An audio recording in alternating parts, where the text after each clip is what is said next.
Bagaimana tidak mendengar cerita Putri Iis Dahlia, Salsabila yang bakal menghadiri lamaran Lesti Kejora dan Rizky Bilar. Nadia Mustika Rahayu mendadak cemberut. Raut wajah istri Rizky DA mendadak berubah kecut saat melihat girangnya Salsabila bakal menjadi bridesmaid di lamaran Lesti Kejora. Melihat reaksi Nadia Mustika Rahayu, Putri Iis Dahlia pun sempat tak enak hati. Hal ini dibagikan oleh Salsabila yang diketahui sempat bertemu dengan Nadia sebelum ke acara lamaran Lesti.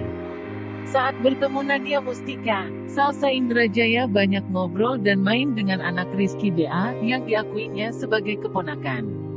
Suasana akrab sangat terlihat di antara Nadia Mustika dan Putri Iis Dahlia. Akan tetapi, suasana yang sudah mulai mencair itu mendadak terganggu ketika Salsa menyinggung soal acara lamaran Lesti Bilar di depan Nadia Mustika.